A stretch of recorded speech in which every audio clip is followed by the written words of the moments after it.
2025 বৰ্ষ এতিয়া তাৰ অন্তিম পৰ্যায়ত প্ৰৱেশ কৰিছে আৰু ডিচেম্বৰৰে শেষৰ 15টা দিন 16ৰ পৰা 31 ডিচেম্বৰ কেৱল এখন কেলেণ্ডাৰৰ এটা অংশ নহয়, বৰঞ্চ এই সময়খিনি হৈছে আত্মচিন্তন, সিদ্ধান্ত গ্ৰহণ আৰু জীৱনৰ দিশ নিৰ্ধাৰণ কৰাৰ এক সুযোগ। বৃষ ৰাশিৰ জাতক জাতিকাসকলৰ বাবে এই সময়খিনিয়ে আপোনাক এই কথা বুজাবলৈ আহিছে। এই ভিডিঅ'টোত আমি জানিম যে 16 ডিচেম্বৰৰ পৰা 31 ডিচেম্বৰ 2025ৰ পৰা এই সময়ছোৱাই বৃষ ৰাশিৰ বাবে কি বাৰ্তা লৈ আহিছে। কেৰিয়াৰ, ধন, সম্পৰ্ক আৰু আত্মবিকাশৰ ক্ষেত্ৰত এইটো কেৱল ভৱিষ্যৎবাণী নহয়, বৰঞ্চ সময়ৰ সৈতে কৰা এক কথোপকথন। আহক গ্ৰহৰ সংকেতসমূহ বুজি লওঁ আৰু বছৰৰ অন্তিম মুহূৰ্তবোৰ অৰ্থপূৰ্ণ কৰি তোলোঁ। সৰ্বপ্ৰথমে এটা ভাল খবৰ। আপোনাৰ ভাগ্য আৰু কৰ্মৰ অধিপতি শনি মহাৰাজ আপোনাৰ একাদশ ভাৱ অৰ্থাৎ লাভ স্থানত বিৰাজমান হৈ আছে আৰু আটাইতকৈ গুৰুত্বপূৰ্ণ কথাটো হ'ল তেখেত মাৰ্গী অৱস্থাত আছে। অলপ ভাবকচোন, কৰ্মৰ দেৱতা যেতিয়া লাভৰ ঘৰত বহি থাকে তেতিয়া কি হ'ব পাৰে? ইয়াৰ অৰ্থ হ'ল আপোনাৰ পৰিশ্ৰম অথলে নাযায়। শনিদেৱে ইয়াত এক সুৰক্ষা কোৱাচ বা ছেফটি শ্বিল্ডৰ দৰে কাম কৰি আছে।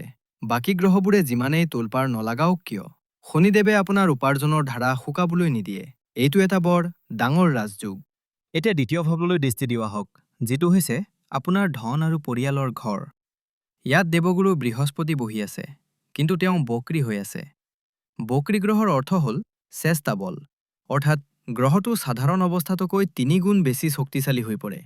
যেতিয়া ধন ধাৱৰ অধিপতি বক্ৰী হয়, তেতিয়াই আপোনাক পুৰণি বিনিয়োগ বা ইনভেষ্টমেণ্টবোৰ পুনৰবাৰ চোৱাৰ সুযোগ দিয়ে। এই সময় নতুন সম্প্ৰসাৰণৰ নহয়, বৰঞ্চ যিখিনি হাতত আছে সেয়া চম্ভালি লোৱাৰ সময়। এইটোৱেই সেই পইণ্ট য'ত আপুনি আটাইতকৈ বেছি মনোযোগ দিয়াৰ প্ৰয়োজন। চাওক, 7 ডিচেম্বৰত মংগল গ্ৰহ আপোনাৰ অষ্টম ভাৱ অৰ্থাৎ ধনু ৰাশিলৈ আহিছে। মংগল হ'ল শক্তি বা এনাৰ্জি, কিন্তু অষ্টম ঘৰটো হ'ল গাত, দুৰ্ঘটনা আৰু হঠাৎ হোৱা পৰিৱৰ্তনৰ ঘৰ। এতিয়া 16 ডিচেম্বৰত কি হ'ব? সূৰ্য যি আপোনাৰ সুখৰ গৰাকী, তেওঁ এই অষ্টম ভাৱলৈ আহিব। জুই আৰু বাৰুদ একেলগে একেটা ঘৰতে। আৰু কাহিনী ইমানতে শেষ নহয়। 20 ডিচেম্বৰত আপোনাৰ ৰাশিৰ অধিপতি অৰ্থাৎ আপুনি নিজে, শুক্ৰও এই অষ্টম ভাৱত প্ৰৱেশ কৰিব। ইয়াৰ জ্যোতিষীয় অৰ্থ বুজি লওক। যেতিয়া লগ্নেশ অৰ্থাৎ আপুনি, সুখেশ অৰ্থাৎ আপোনাৰ আৰাম আৰু সপ্তমেৰ অৰ্থাৎ আপোনাৰ জীৱন সংগী এই তিনিও অষ্টম ভাৱলৈ গুচি যায়, তেতিয়া ইয়াক আমি ত্ৰাহিমাম যুগ বুলিও ক'ব পাৰোঁ। ইয়াৰ পোনপটীয়া অৰ্থ হ'ল জীৱনৰ সম্পূৰ্ণ ফ'কাছ বাহিৰৰ জগতৰ পৰা আঁতৰি সংকট ব্যৱস্থাপনা, স্বাস্থ্য আৰু ব্যক্তিগত সম্পৰ্কলৈ গুচি আহিব। শনিদেৱে কৈছে পইচা লোৱা, কিন্তু অষ্টম ভাৱৰ গ্ৰহবোৰে কৈছে সাৱধানে থাকা। এইটো এটা বিৰোধাভাস যাৰ মাজত আমি ভাৰসাম্য ৰক্ষা কৰিব লাগিব। আহক এতিয়া আপোনাৰ কেৰিয়াৰ আৰু ফাইনেন্সৰ বিষয়ে সবিশেষ আলোচনা কৰোঁ। আৰ্থিক দিশত পৰিস্থিতিটো আমোদজনক। শনিদেৱ একাদশ ঘৰত আছে, গতিকে কেছ ফ্ল' বা টকাৰ আদান প্ৰদান অব্যাহত থাকিব। পইচা আহিব আৰু ভাল পইচাই আহিব। কিন্তু ইয়াত এটা চৰ্ট আছে। গুৰুৱে দ্বিতীয় ভাৱত বহি ষষ্ঠ ভাৱ অৰ্থাৎ ধাৰ আৰু শত্ৰুৰ ঘৰলৈ দৃষ্টি দিছে। ইয়াৰ অৰ্থ হ'ল পুৰণি ধাৰ পৰিশোধ কৰাৰ বাবে আপোনাৰ ওপৰত চাপ সৃষ্টি হ'ব পাৰে। আৰু আটাইতকৈ ডাঙৰ সাৱধানবাণী, 16 ডিচেম্বৰৰ পৰা যেতিয়া সূৰ্য ধনু ৰাশিলৈ যাব, তেতিয়া খৰমাছ আৰম্ভ হ'ব। আমাৰ শাস্ত্ৰত খৰমাছত কোনো শুভ কাম যেনে নতুন বাহন ক্ৰয় কৰা, নতুন মাটিবাৰীৰ ৰেজিষ্ট্ৰি কৰা বা গৃহ প্ৰৱেশ কৰা বৰ্জনীয় বুলি মনা হয়। গতিকে যদি আপুনি মাটি বা ঘৰ কিনাৰ পৰিকল্পনা কৰিছিল, তেন্তে মোৰ পৰামৰ্শ হ'ল যে 15 ডিচেম্বৰৰ ভিতৰত যি কৰিবলগীয়া আছে কৰি দিয়ক। 16ৰ পৰা 31 ডিচেম্বৰৰ ভিতৰত যদি আপুনি প্ৰপাৰ্টিৰ পেপাৰত চহী কৰে, তেন্তে তাত আইনী মেৰপাকত ফঁহাৰ সম্ভাৱনা বহুত বেছি। দাতাই স্পষ্টকৈ কৈছে, নথিপত্ৰত গণ্ডগোল হ'ব পাৰে। সেয়েহে 16 ডিচেম্বৰৰ পিছত আপোনাৰ বছৰ মুড হঠাৎ সলনি হ'ব পাৰে। যি কাম আপুনি সদায় কৰিছিল, সেই একে কামতে খুঁত উলিওৱা হ'ব পাৰে। আপোনাৰ সহকৰ্মীয়ে আপোনাৰ পিঠিৰ পিছফালে বেয়া কথা ক'ব পাৰে। উপায় এয়াই যে এই সময়ছোৱাত ল' প্ৰফাইল হৈ থাকক।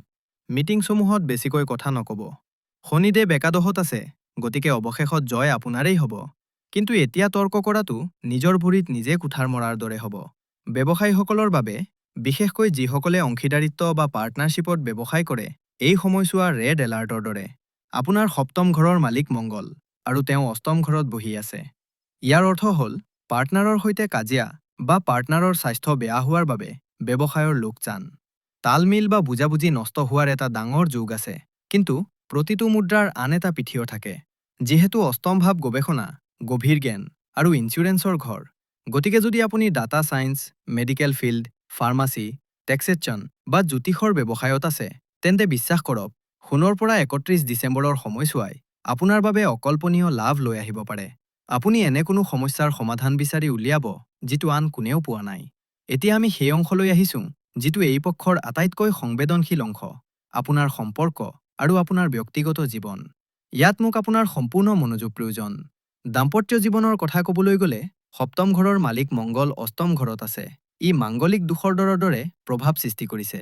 তাৰ ওপৰত সূৰ্য অৰ্থাৎ অহংকাৰো তাত উপস্থিত হৈছে। ১৬ পৰা ২৫ ডিচেম্বৰৰ ভিতৰত আপোনাৰ আৰু আপোনাৰ জীৱনসংগীৰ মাজত সৰু সৰু কথাত ইগ' ক্লেছ অৰ্থাৎ অহংকাৰৰ সংঘাত হ'ব পাৰে। হ'ব পাৰে শাহুৱেকৰ ফালৰ পৰা, শহুৰৰ ঘৰৰ পৰা কোনো এনে কথা কোৱা হ'ব যিটো আপোনাৰ মনত বৰকৈ লাগিব। মোৰ পৰামৰ্শ হ'ল, এই সময়ত শুদ্ধ হোৱাতকৈ একেলগে থকাটো বেছি জৰুৰী। যদি তৰ্ক হৈছে, তেন্তে মনে মনে থাকক। ২০ ডিচেম্বৰৰ পিছত যেতিয়া শুক্ৰ অষ্টম ভাৱলৈ আহিব, তেতিয়া আপুনি আৱেগিকভাৱে বা ইম'চনেলি বৰ আঘাত পোৱা যেন অনুভৱ কৰিব। আপোনাৰ এনে লাগিব যে আপোনাৰ সংগীয়ে আপোনাক বুজি পোৱা নাই। কিন্তু এয়া গ্ৰহৰ প্ৰভাৱ, ইয়াক পাৰ হৈ যাবলৈ দিয়ক। যিসকল লোক প্ৰেমৰ সম্পৰ্কত আছে, তেওঁলোকৰ বাবেও ২০ ডিচেম্বৰৰ পিছৰ সময়ছোৱাই ট্ৰাষ্ট ইছ্যু বা বিশ্বাসৰ অভাৱ আনিব পাৰে। সন্দেহৰ পোকটোৱে সম্পৰ্ক নষ্ট কৰিব পাৰে। যিসকল ছিংগল বা অকলে আছে, তেওঁলোকৰ বাবে ৬ ডিচেম্বৰত বুধ সপ্তম ভাৱত অহাৰ ফলত বিয়াৰ কথা চলিছিল চাগৈ, কিন্তু এতিয়া ১৬ ডিচেম্বৰৰ পিছত কথাবোৰ অলপ আবদ্ধ হৈ পৰিব পাৰে। এতিয়া কোনো প্ৰতিশ্ৰুতি বা কমিটমেণ্ট নিদিব, জানুৱাৰীলৈ অপেক্ষা কৰক। বন্ধুসকল, এতিয়া মই বিশেষভাৱে কথা পাতিব বিচাৰোঁ আমাৰ ঘৰৰ ভেটি, অৰ্থাৎ আমাৰ গৃহিণীসকলৰ বিষয়ে। যদি আপুনি বৃষ ৰাশিৰ হাউচৱাইফ বা গৃহিণী, তেন্তে ১৬ পৰা ৩১ ডিচেম্বৰৰ সময়ছোৱা আপোনাৰ বাবে বহুত দায়িত্ব আৰু কিছুমান প্ৰত্যাহ্বান লৈ আহিছে। প্ৰায় আপুনি সপোনী সকলোৰে স্বাস্থ্য আৰু সুখৰ ধ্যান ৰাখে, কিন্তু এই ১৫ দিনত গ্ৰহবোৰে কৈছে যে আপুনি নিজৰ ধ্যান ৰখাটো আটাইতকৈ বেছি জৰুৰী। জ্যোতিষত চতুৰ্থ ভাৱ আপোনাৰ ঘৰৰ সুখ আৰু শান্তি হয়। ইয়াৰ অধিপতি সূৰ্য দেৱতা। ১৬ ডিচেম্বৰত সূৰ্যদেৱ আপোনাৰ অষ্টম ভাৱলৈ গৈ আছে। ইয়াৰ পোনপটীয়া প্ৰভাৱ আপোনাৰ ঘৰৰ পৰিৱেশৰ ওপৰত পৰিব। হ'ব পাৰে ঘৰত হঠাৎ কোনো কথা লৈ উত্তেজনা বাঢ়ি যাব। কোনো পুৰণি কথা, যিটো দবি আছিল, সেয়া হঠাৎ বাহিৰলৈ ওলাই আহিব পাৰে। আপুনি অনুভৱ কৰিব যে আপুনি ঘৰখন চম্ভালিবলৈ যিমানেই চেষ্টা কৰিছে, সিমানেই মানুহবোৰে সৰু সৰু কথাত খং কৰিছে। মোৰ পৰামৰ্শ হ'ল, এই সময়ত ঘৰত পাৰফেকশ্যন বা নিখুঁত হোৱাৰ আশা নকৰিব। যদি কোনো বস্তু সিঁচৰতি হৈ আছে বা কাম আধৰুৱা হৈ আছে, তেন্তে তাক বেছি মনলৈ নানিব। শান্তি বৰ্তাই ৰখাটো চাফ চিকুণতাতকৈ বেছি জৰুৰী। এইটো আটাইতকৈ গুৰুত্বপূৰ্ণ পইণ্ট। অষ্টম ভাৱ শহুৰৰ ঘৰৰ বাবেও কাৰক হয়। তাত মংগল আৰু সূৰ্য দুয়ো বহি আছে। সতৰ্কবাণী এয়াই যে ১৬ ডিচেম্বৰৰ পিছত শহুৰৰ ঘৰৰ মানুহৰ সৈতে, সেয়া শাহু আইয়েই হওক বা ননদেই হওক, কথা কটাকটি হোৱাৰ প্ৰবল সম্ভাৱনা আছে। তেওঁলোকৰ কোনো কথা আপোনাক বৰ বেয়া লাগিব পাৰে। আনহাতে আপোনাৰ স্বামীৰ স্বভাৱতো গৰম বা খং দেখিবলৈ পোৱা যাব। মংগল অষ্টম ভাৱত আছে, গতিকে হ'ব পাৰে তেওঁ অফিচৰ খং ঘৰত উলিয়াব। উপায় এয়াই যে যেতিয়া স্বামী খঙত থাকে বা শহুৰৰ ঘৰৰ পৰা কোনো কথা শুনোৱা হয়, তেতিয়া সেই সময়ত মৌন হৈ থাকক। উত্তৰ দিয়াৰ সঠিক সময় ৩১ ডিচেম্বৰৰ পিছত আহিব। এতিয়া তৰ্ক কৰিলে কথা বহুত বেয়াৰ ফালে ঢাল খাব পাৰে। মোৰ বাই ভনীসকল, ২০ ডিচেম্বৰত যেতিয়া আপোনাৰ লগ্নে শুক্ৰ অষ্টম ভাৱলৈ আহিব, তেতিয়াই বিশেষকৈ মহিলাসকলৰ বাবে স্বাস্থ্যজনিত বা হৰমনজনিত সমস্যা আনিব পাৰে। কঁকালৰ বিষ, ভৰিত ফুলা বা ইউৰিন ইনফেকশ্যনৰ দৰে সমস্যাই আপোনাক আমনি কৰিব পাৰে। আপুনি প্ৰায় নিজৰ বেমাৰক এইবুলি অৱহেলা কৰে যে অলপ বিষেইটো হৈছে, কিন্তু এইবাৰ তেনেকুৱা নকৰিব। মংগল অস্ত্ৰোপচাৰ বা চাৰ্জাৰীৰ কাৰক, সেয়েহে সৰু সমস্যাও আওকাণ নকৰিব। ডাক্তৰক দেখুৱাওক। গুৰু দ্বিতীয় ভাৱত বক্ৰী হৈ আছে। এগৰাকী গৃহিণী হিচাপে আপুনি ঘৰৰ বিত্তমন্ত্ৰীও হয়। এই সময়ছোৱাত ঘৰৰ বাজেট অলপ লৰচৰ হ'ব পাৰে। হঠাৎ কোনো এনে খৰচ আহিব পাৰে, যেনে ঘৰৰ মেৰামতি, কোনো বিজুলীৰ সঁজুলি বেয়া হোৱা বা আলহী অহা, যাৰ ফলত আপোনাৰ জমা পুঁজি খৰচ হ'ব পাৰে। পৰামৰ্শ এয়াই যে ১৬ পৰা ৩১ ডিচেম্বৰৰ ভিতৰত হাত অলপ টানকৈ ৰাখিব। যি কিনিবলগীয়া বস্তু বৰ জৰুৰী নহয়, সেয়া অহা মাহলৈ পিছুৱাই দিয়ক। মুঠতে এই ১৫ দিন আপোনাৰ ধৈৰ্যৰ পৰীক্ষা। আপুনি ঘৰখনৰ মূল খুঁটা। যদি আপুনি ভাগি পৰে, তেন্তে ঘৰখনো থান বান হৈ যাব। সেয়েহে ৰাতিপুৱা ৫ মিনিট নিজৰ বাবে উলিয়াওক, ধ্যান কৰক আৰু ভগৱান শিৱক পানী নিশ্চয় ঢালিব। এই সময়ো পাৰ হৈ যাব। এতিয়া আপোনাৰ স্বাস্থ্যৰ কথা পাতো আহক। চাওক, যেতিয়াই অষ্টম ভাৱত গ্ৰহৰ সমাৱেশ হয়, তেতিয়াই শাৰীৰিক কষ্টৰ ইংগিত দিয়ে। 16 ডিচেম্বৰত সূৰ্য আৰু মংগল একেলগে হ'ব। শৰীৰত পিত্ত অৰ্থাৎ গৰম বাঢ়িব। আপোনাৰ এচিডিটি, ব্লাড প্ৰেছাৰ আৰু চকুৰ জ্বলা-পোৰা সমস্যা হ'ব পাৰে। কিন্তু আচল বিপদ 20 ডিচেম্বৰৰ পিছত আছে। যেতিয়া শুক্ৰ অৰ্থাৎ আপোনাৰ লগ্নেছ অষ্টম ভাৱলৈ আহিব, তেতিয়াই আপোনাৰ শৰীৰক দুৰ্বল কৰি পেলাব। আপোনাৰ হাড় আৰু মাংসপেশীত বিষ, ভৰিৰ বিষ, চাইটিকা বা হঠাৎ শিৰা বা নচ টানি ধৰাৰ সমস্যা হ'ব পাৰে। মংগল অষ্টম ঘৰত চাৰ্জাৰী বা কটা ছিঙাৰ কাৰক। যদি আপুনি পাকঘৰত কাম কৰি আছে বা ড্ৰাইভিং কৰি আছে, তেন্তে বৰ সাৱধান হ'ব। যদি আপোনাৰ বা আপোনাৰ জীৱনসংগীৰ কোনো পুৰণি বেমাৰ আছে, তেন্তে সেয়া এই সময়ত পুনৰ উক দিব পাৰে। অৱশ্যে ভাল কথাটো হ'ল যে গুৰুৰ দৃষ্টি অষ্টম ভাৱত আছে, যিয়ে আয়ু ৰক্ষা কৰে। অৰ্থাৎ কোনো ডাঙৰ অঘটন নঘটে, কিন্তু শাৰীৰিক কষ্টই নিশ্চয় আমনি কৰিব। ছাত্ৰ-ছাত্ৰীসকলৰ বাবে এই সময়ছোৱা মিশ্ৰিত। বুধ শিক্ষাৰ কাৰকসকল। চাহৰ শেষলৈকে বুধৰ স্থিতি ঠিকেই আছে, যি হৈছে তেওঁলোকৰ বাবে অষ্টম ভাৱৰ গ্ৰহবোৰ সহায়কাৰী প্ৰমাণিত হ'ব। কিন্তু এলাহ আপোনাৰ আটাইতকৈ ডাঙৰ শত্ৰু। যদি আপুনি ইয়াক ত্যাগ কৰিব পাৰে, তেন্তে শনিদেৱ আপোনাক সফলতা দিবলৈ সাজু আছে। বাৰু, এতিয়া আমি এটা এটা দিনৰ হিচাপ কৰোঁ। নিজৰ ডায়েৰী উলিয়াই লওক আৰু এই তাৰিখবোৰ লিখি লওক। 16 ডিচেম্বৰ, সাৱধানতাৰ দিন। আজি সূৰ্য অষ্টম ভাৱত প্ৰৱেশ কৰিব। আজিৰ পৰা খৰমাছ আৰম্ভ। আজিৰ দিনটোত নিজৰ দেউতা বা বছৰ সৈতে একেবাৰে তৰ্ক নকৰিব। শান্তি বৰ্তাই ৰাখক। 17, 18 আৰু 19 ডিচেম্বৰ। এই দিনকেইটা অলপ ভাল হ'ব। চন্দ্ৰৰ স্থিতিৰ বাবে আপুনি সম্পৰ্কত উন্নতি অনুভৱ কৰিব। যদি সংগীৰ সৈতে কাজিয়া হৈছে, তেন্তে ক্ষমা খুজিবলৈ এই দিনকেইটা আটাইতকৈ ভাল। 22 আৰু 21 ডিচেম্বৰ। এই দুদিনত বিপদ আছে। শুক্ৰ অষ্টম ভাৱত প্ৰৱেশ কৰি আছে। স্বাস্থ্য হঠাৎ বেয়া হ'ব পাৰে। জ্বৰ, ইনফেকশ্যন বা পেটৰ বিষ হ'ব পাৰে। দীঘলীয়া যাত্ৰা এই দুদিনত একেবাৰেই নকৰিব। 22 ডিচেম্বৰৰ পৰা 28 ডিচেম্বৰ। এই মাহৰ আটাইতকৈ শ্ৰেষ্ঠ সময়। হয়, অষ্টম ভাৱৰ তোলপাৰৰ মাজতো শনিদেৱ আৰু চন্দ্ৰৰ নক্ষত্ৰই এনে যোগ সৃষ্টি কৰিছে যে আপোনাৰ হঠাৎ ধন লাভ হ'ব। কেৰিয়াৰত কোনো ভাল খবৰ পাব পাৰে। ৰৈ থকা পইচা ঘূৰি আহিব পাৰে। যদি আপুনি ছাত্ৰ, তেন্তে পঢ়াত মন বহিব। এই সপ্তাহটোৰ সম্পূৰ্ণ লাভ উঠাব। পৰিশ্ৰম কৰক, ফলাফল পাব। 29 আৰু 30 ডিচেম্বৰ। ধনহানিৰ যোগ আছে। বুধ 29 তাৰিখে অষ্টম ভাৱলৈ গুচি যাব। এই দুদিনত অনলাইন লেনদেন বা ট্ৰেঞ্জেকশ্যনবোৰ সাৱধানে কৰিব। কোনো বন্ধু-বান্ধৱক ধাৰ নিদিব, পইচা ঘূৰি নাহে। 31 ডিচেম্বৰ, অৰ্থাৎ বছৰৰ শেষ দিনটো আপোনাৰ বাবে বৰ শুভ হ'ব। আপুনি মানসিকভাৱে শক্তিশালী অনুভৱ কৰিব। পৰিয়ালৰ সৈতে ভাল সময় পাৰ হ'ব। আপুনি 2082 বৰ্ষক হাঁহিমুখেৰে আদৰণি জনাব। বন্ধুসকল, সমস্যাবোৰ গ্ৰহৰ পৰা আহে আৰু সমাধানো গ্ৰহৰ ওচৰতেই থাকে। এই প্ৰত্যাহ্বানমূলক সময়ছোৱা সহজ কৰিবলৈ মই আপোনাক 3টা অতি সৰল কিন্তু শক্তিশালী উপায় বা প্ৰতিকাৰ কৈছোঁ। প্ৰথম উপায়, সূৰ্য আৰু মংগলৰ শান্তিৰ বাবে। যিহেতু অষ্টম ভাৱত অগ্নিতত্ত্ব বাঢ়ি গৈছে, ইয়াক শান্ত কৰা জৰুৰী। 16 ডিচেম্বৰৰ পৰা প্ৰতিদিনে ৰাতিপুৱা তামৰ লোটা বা ঘটিত পানী লওক। তাত অলপ গুড় আৰু সেন্দুৰ মিলাওক আৰু সূৰ্য দেৱতাক অৰ্ঘ্য প্ৰদান কৰক।